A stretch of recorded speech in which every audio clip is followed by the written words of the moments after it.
अब आप लोग शांत होकर बैठिए। शुभ संध्या। हमें सबसे पहले अपने मातृभूमि के प्रणाम करे छिए।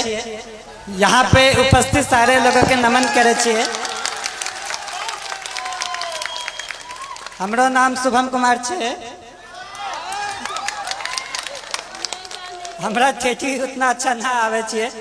मम्मी के मैं 1 महीना पहले बोलिए कि अहाँ सारा चीज हमरा दिल के, बट लेकिन हमरा अपना मातृभाषा नहीं सिखल के।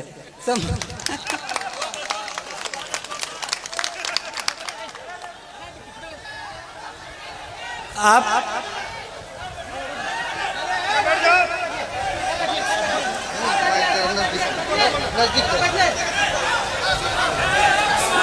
ठेठी मैथिली का एक बोली है।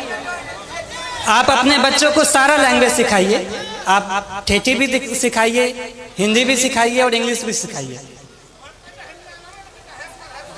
आप लोगों को लगता होगा कि मैं ऐसे ही बोल रहा हूँ, लेकिन मैंने जब अपनी ट्रेनिंग एकेडमी में सबसे पहले गया तो वहाँ पे सारे यूपीएससी क्रैक किए हुए बंदे थे। सारे वहाँ पे जो भी थे सब रैंकर थे, टॉपर्स थे। तो सारे लोगों ने पूछा कि शुभम तुम हिंदी क्यों बोलते हो, तुम्हारा मातृभाषा क्या है?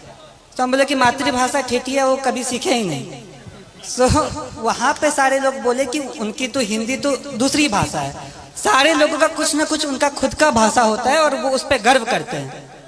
तो मेरा ये कहना है कि आप अपने कल्चर को, अपने संस्कृति पे गर्व होना चाहिए। जहाँ भी मैं गया वहाँ पे शुरुआत में लोग बोलेंगे कि एक बिहारी है, लेकिन धीरे धीरे उनको यकीन हो गया कि बिहारी क्या कर सकता है।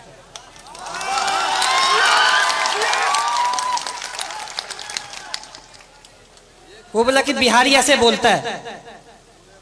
बोला गुजराती भी तो अपना अलग भाषा बोलता है। कभी साउथ वाले लोगों को देखा कैसे हिंदी बोलते हैं। मेरा ये कहना है कि अपने पे आपको कॉन्फिडेंस होना चाहिए, आत्मविश्वास होना चाहिए, अपने पे गर्व होना चाहिए। जब आप अपने को जान पाएंगे तो ही आप अच्छे से अपने लाइफ में कुछ कर सकते हैं, क्योंकि फिर आप अपना 100% देंगे। मैं जो भी हूँ वो मैं अपने परिवार वालों की वजह से हूँ। मेरे परिवार में पापा, मम्मी, चाचा, चाची, दीदी, भाई, बहन, सबका महत्व है। मैं कहीं पे भी गया, हर दिन मम्मी पापा से, हर दिन अपने परिवार वालों से बात किया। तो ये कहने के लिए एक छोटा सा बात है, लेकिन जब आप अपने लोगों के पास रहते हो और उनका फुल सपोर्ट आप पे होता है, तो मुझे ये लगा कि अगर मैं एग्ज़ाम नहीं भी क्वालिफाई कर पाऊँ, फिर भी मेरे परिवार मेरा हमेशा साथ देगा। कभी भी ऐसे पापा नहीं बोले कि ये एग्ज़ाम नहीं क्वालिफाई करोगे तो क्या होगा, वैसा कुछ नहीं। तो ये बहुत बड़ा रोल प्ले किया मेरे सक्सेस में। एग्ज़ाम के हर घड़ी में, हर स्टेज पे मैं ये बोला कि पापा इतना मुश्किल है, मुझसे नहीं हो पाएगा। लेकिन पापा कहते थे कि नहीं, तुम कर सकते हो, तुमको जितना विश्वास तुम पे है उससे ज़्यादा मुझ पे तुम पे है। तो ये सपोर्ट जो है वो बहुत यूनिक रहा, वो बहुत अलग किस्म का सपोर्ट रहा। और दूसरी बात जो पापा कह रहे थे कि चाचा भी कह रहे थे कि घर का माहौल अच्छा होना चाहिए। तो अभी तक मैं एक इंसिडेंस मैंने नहीं बताया है कि मुझे असल में मोटिवेशन कहाँ से मिला। एक बार ऐसा हुआ कि पापा को याद भी नहीं होगा, बालदेव दादा मेरे घर पे आते हैं। वो अपनी बेटी की शादी के लिए कुछ 3000 रुपये पापा से उधार पे लिए होंगे, और उनकी बेटी की शादी पापा यहाँ मंदिर में कराए थे। तो पापा ने ये नहीं कहा कि 3000 रुपये मैं दे रहा हूँ, वो कहा कि नहीं, आपको वापस करना है। फिर वो मेहनत किए और फिर वो 3000 वापस जब दे रहे थे तो मैं भी देख रहा था। पापा ने सारा नोट काउंट किया 500 के नोट से, फिर एंड में 3,000 रुपये दादा को दे दिया कि ये आपकी मेहनत की कमाई है, ये अपने साथ रखें। ये मैं कहना चाहता हूँ कि इससे ये क्या हुआ कि वो सामने वाला मेहनत किया, वो कमाई, वो फ्री का पैसा नहीं समझा। इसी तरह मैं भी चाहता हूँ, मेरी ये कामना है कि मैं भी लोगों के लिए काम करूँ। एक बार रिजल्ट आ जाना बड़ी बात होती है, लेकिन उससे बड़ी बात है कि लोगों के आशाओं पे खड़ा होना।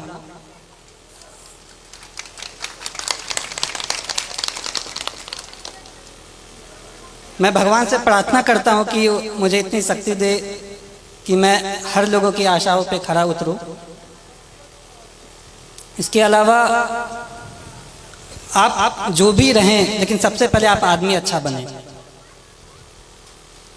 लोगों ने कहा कि तुम्हारा लक बहुत अच्छा है, एग्ज़ाम क्वालिफाई हो जाता है, अच्छे कर लेते हो, लेकिन मैं ये कहना चाहता हूँ कि आपका लक तभी साथ देगा जब आप खुद के लिए आप सही हो, आप दूसरों के लिए सही हो।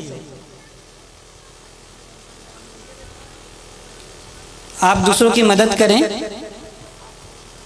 आप पे भगवान मदद करेगा।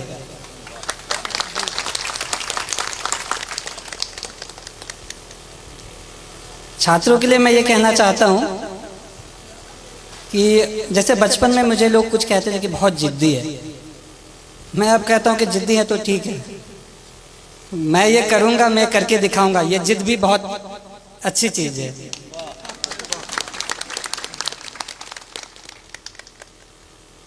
जिंदगी में उतार चढ़ाव हर किसी के जिंदगी में होता है, मेरे भी जिंदगी में रहा। जब विद्या विहार में क्लास 6 में गया तो 110 लोगों में मेरा स्थान जो होता था वो 40-50 के आसपास होता था, लेकिन पापा मुझे कभी फोर्स नहीं किया कि तुमको पहला स्थान ही लाना है। क्लास 6 में ऐसे ही रहा, 7 में भी क्लास 40 के आसपास ही रैंक रहता था। क्लास 8 में किसी ने मुझे कह दिया कि शुभम बहुत लकी है, 40 के आसपास रैंक आता है, सेक्शन ए में चले जाते हो। विद्याविहार में रूल था कि टॉप 40 वाले को सेक्शन ए में रखते थे। तो फिर मैं ये सोचा, मैंने प्रण लिया कि मैं ये करके दिखाऊंगा कि ये बस लक नहीं है, मैं मेहनत करूंगा। सो छात्रों को ये कहना चाहता हूँ कि जब आप प्रण लेते हैं, आपके पास एक प्रॉपर प्लान होता है, आप उसको इम्प्लीमेंट करिए और धीरे धीरे आप खुद का एक बेहतर सेल्फ बन के निकले। आपको ये हमेशा लगना चाहिए कि आज का जो मैं हूँ वो कल का जो मैं बनूंगा वो आज के मैं से बेहतर बनूंगा।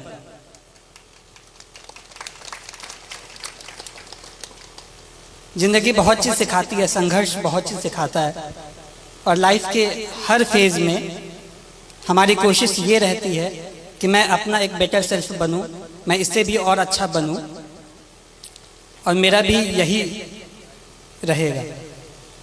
लास्ट में मैं एक पंक्ति बोलूँगा कि कर्मण्ये वधिकरस्ते माँ फलेषु कदाचन, अर्थात आप कर्म करिए, फल की चिंता ना करें, फल तो कभी ना कभी आ ही जाएगा। धन्यवाद। शुभम कुमार को बहुत बहुत धन्यवाद और को उसके जीवन की शुभकामना के लिए धन्यवाद कहना चाहता हूँ कि आप लोग इतनी की तादाद में यहाँ आए, मुझे बहुत अच्छा लगा। एंड इतने सारे लोग इतनी अच्छी बातें कही।